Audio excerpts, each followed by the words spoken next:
The people who look like they're losing in their 20s sometimes end up becoming the person everyone studies in their 40s.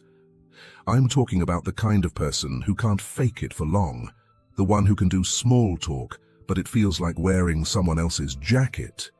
The one who gets told, "You're so smart," and still feels like they're failing at being human.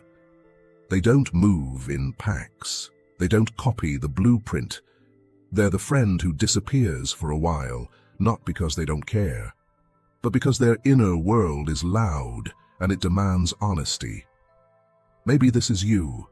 Maybe you've watched people your age hit milestones like their speed-running life, career, relationship, social life, confidence and certainty, while you're stuck in a slower lane trying to figure out why success tastes like cardboard when it's not aligned. And the confusing part is, you're not doing nothing. You're thinking, you're feeling, you're processing. You're rebuilding yourself in private, then wondering why the world doesn't clap for inner work. Here's the tension nobody names. If your personality is rare, your environment probably isn't built for you. And when you're rare, you get misunderstood before you get understood. Early life rewards quick adaptation. Pick a role, play it well, fit into a system, learn the rules, and become useful. But some people aren't built to become useful first. They're built to become real first. Carl Jung, the Swiss psychiatrist who basically gave language to the inner world in a way that still shakes people awake, talked about something called individuation, the long process of becoming who you actually are, not who your family, culture, or fear trained you to be. Jung didn't treat the soul like a cute metaphor. He treated it like a real psychological force that will push back if you ignore it. Individuation has a cost early on because it makes you less compatible with the crowd. If you're the type who can sense the unspoken stuff, power games, fake niceness, the say the right thing energy, then you also sense that you're expected to trade truth for belonging. And when you don't make that trade, people read you as difficult, intense, too sensitive, hard to reach, or full of yourself, even when you're just trying to stay sincere. So you learn to wear a persona. Jung used that word to describe the social mask we develop to function. The issue isn't having a persona. The issue is living inside it. If you're rare in temperament, your persona tends to be extra polished because you've had to translate yourself your whole life. You become good at looking fine while feeling unreal.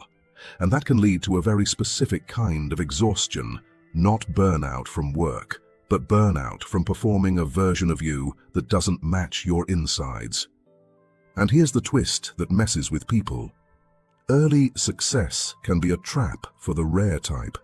If you get rewarded for the mask, grades, praise, attention, being the calm one, or being the gifted one, you might build a whole identity on what wins approval. Then, one day, your nervous system starts protesting. Anxiety spikes, motivation drops. You feel numb or restless, or like you're wasting your life even when nothing is wrong. That isn't you being defective. That's your deeper self asking for a truer life. Let me ask you something that's personal, and if it hits, share it in the comments so you know you're not alone. Have you ever felt like your life is fine, but your inner world is quietly begging for a different timeline? Because the late bloom doesn't come from magic. It comes from a hidden task. And the hidden task is this. You're not here to master the game first. You're here to master yourself first. And that is inconvenient to the world around you, because early life is basically one long audition. Family systems reward the version of you that keeps things stable.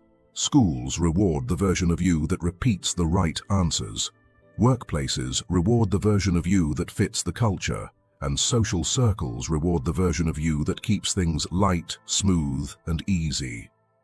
But the rare personality, especially the one Jung wrote about through the lens of individuation, doesn't get peace from fitting in. It gets peace from aligning. That changes everything, because alignment forces you to notice what you've been doing to earn love. The role you took, the mask you polished, and the parts of you you tucked away because they weren't convenient. Jung's big contribution here is the idea that the psyche isn't just what you're aware of. There's the personal unconscious, your repressed memories, the traits you learned were unacceptable, and there's a deeper layer he called the collective unconscious, filled with patterns humans keep repeating across time. That sounds mystical, but it shows up in very everyday ways. You keep dating the same kind of person, you keep choosing the same kind of job, you keep replaying the same inner argument, like your life is on a loop. But the loop isn't a curse, it's a curriculum. And the hardest subject in that curriculum is the shadow, the parts of you you disowned to survive. Not bad parts, just exiled parts. Your anger that you were trained to swallow, your ambition that made other people uncomfortable, your softness that didn't feel safe, your power that got punished, even your sensitivity that got labeled as a problem. When you're young, you can survive by banishing those parts and leaning on the persona. You can even achieve a lot like that. But there's a price. You start living half a life. Here's why rejection comes early. When you stop living half a life, you become less predictable. People like predictability. Predictability makes them feel safe. The rare type starts questioning things that everyone else treats as normal. They don't just ask, how do I win? They ask, what am I becoming while I win? That question makes some people defensive, not because you did something wrong, but because you accidentally hold up a mirror. In modern psychology terms, this can look like a clash between your internal needs and external validation. Self-determination theory says humans need autonomy, competence, and relatedness to thrive. The late bloomer tends to prioritize autonomy and meaning early, while the world pushes relatedness and status. If you chase belonging by betraying yourself, your mind and body start sending signals. Anxiety, numbness, procrastination that isn't really procrastination. It's resistance to a life that doesn't match your truth. Attachment plays a role too. If you grew up having to earn closeness, being the good kid, the achiever, the peacekeeper, you may be hyper-aware of other people's moods. That makes you talented at reading a room and terrible at reading your own needs. The hidden task becomes reparenting yourself, learning that love doesn't require you to disappear.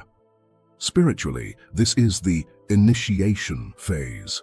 Traditions call it different things: the dark night of the soul, the descent, and the wilderness.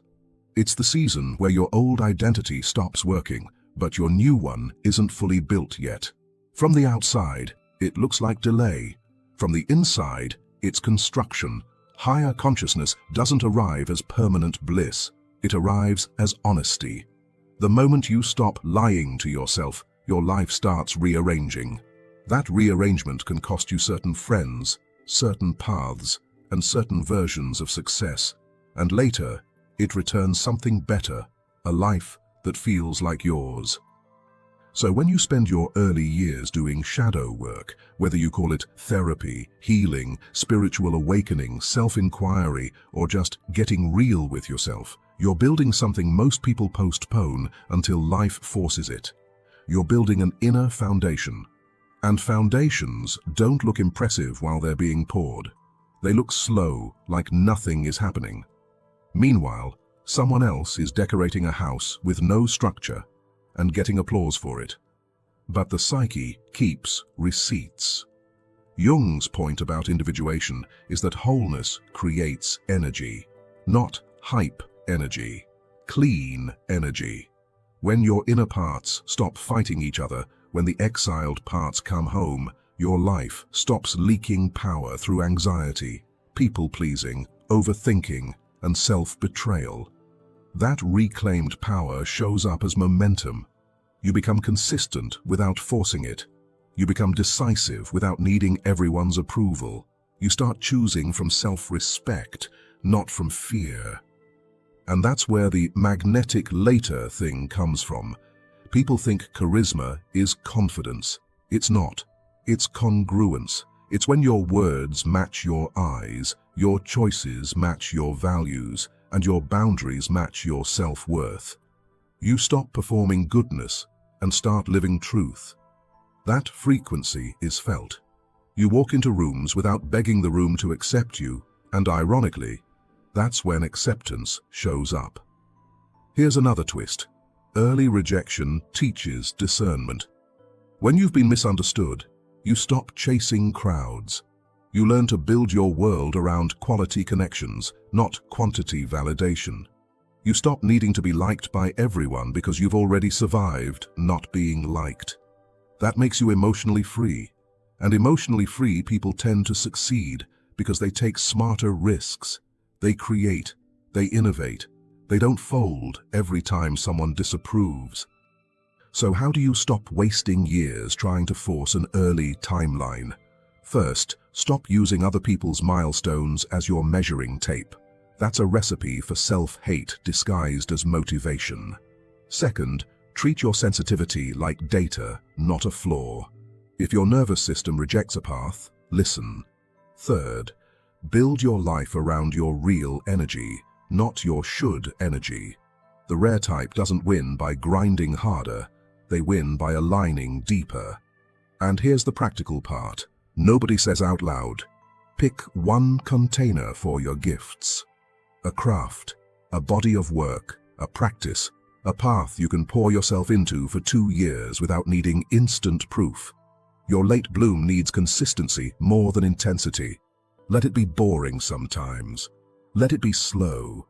That is how roots grow. If you've ever felt like you're running on a different clock than everyone else, what's one thing you wish people understood about you, but you rarely say out loud? Drop it in the comments. You might say the exact sentence someone else needed today. And if this video made you feel seen or helped you make sense of your own timeline, subscribe to Fractal Wisdom. We're building a space here for deep minds, soft hearts, and real growth. No pretending, no performing. Your timing isn't wrong. It's just yours.